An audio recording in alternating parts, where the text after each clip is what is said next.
Right now at 4 o'clock, we're counting down to the last World Cup match inside Dallas Stadium, a preview before the big semifinal.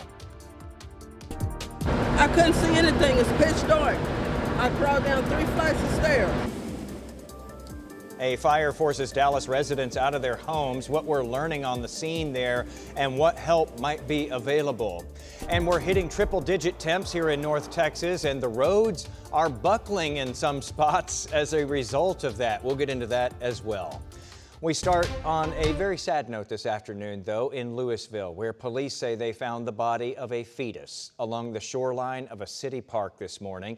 Officers responding to the scene at Louisville Lake around 8 o'clock this morning. They believe the body was discarded on purpose and are now investigating.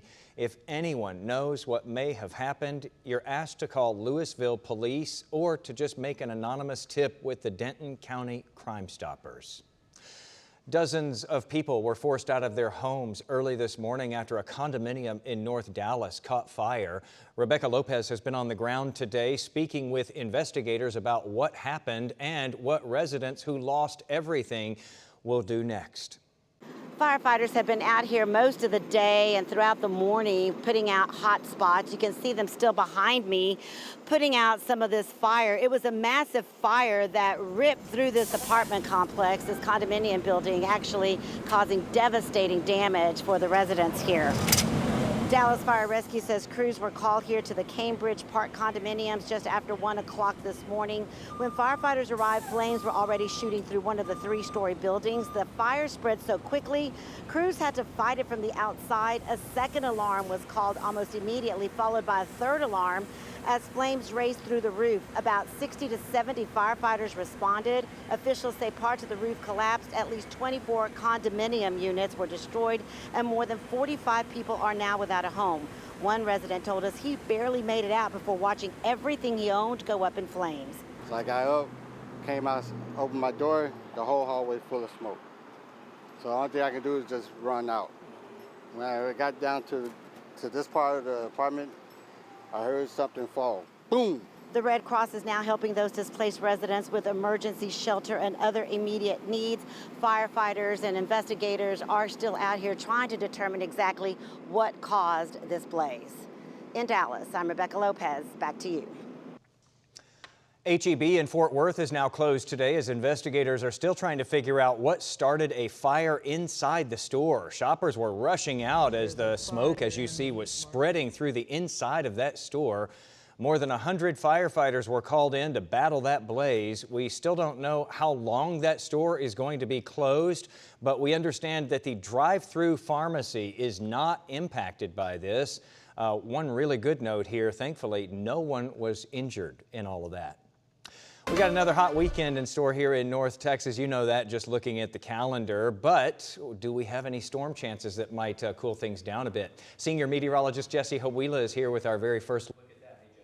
Hey, Jason, we do have a chance for thunderstorms this weekend, especially Sunday. Okay, so it's not a washout of a weekend, but it's going to be hot for everybody. 97 the temperature now. DBU feels like 99 with a little bit of humidity in the air and some fair weather cumulus clouds here in North Texas. You can see them how they've popped up this afternoon.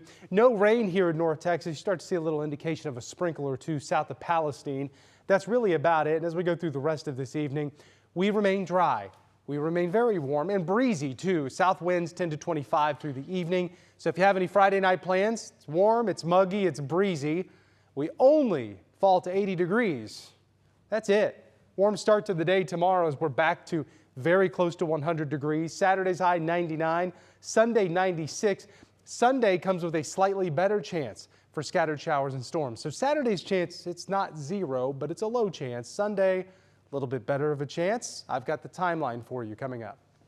All right, Jesse, we'll check in again with you soon. Today marks the first of 3 planned furlough days for thousands of Dallas City employees. This one impacts local libraries and cultural centers, so beware of that if you were planning to hit one of those today. It also affects any offices that handle water utilities, parks, and trails. But emergency services like police and fire, as well as rec centers and pools, are still open.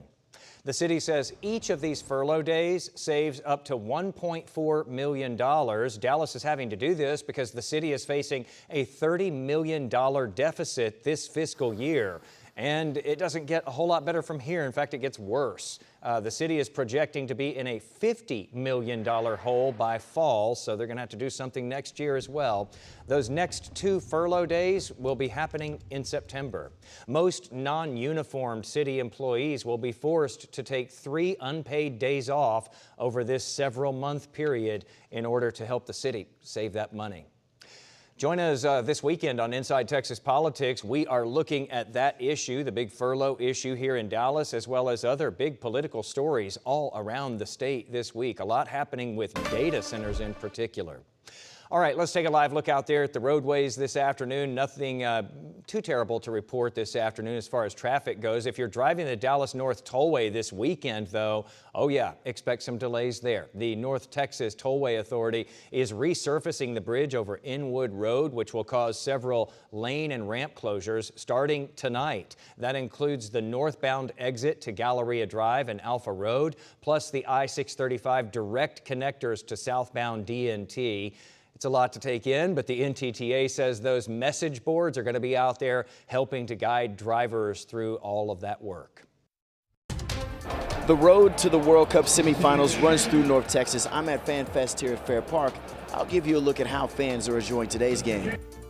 All right, we're going to get to Richard Solomon here in just a few minutes. Also, severe weather slamming parts of the U.S. Still to come, the incredible rescues caught on camera and what our storm chances look like this weekend as well.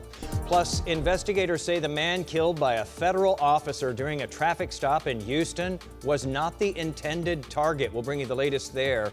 And a mysterious death under investigation after a Mississippi teenager went missing on the 4th of July. The new details that are coming out about the teen's last day when we come back.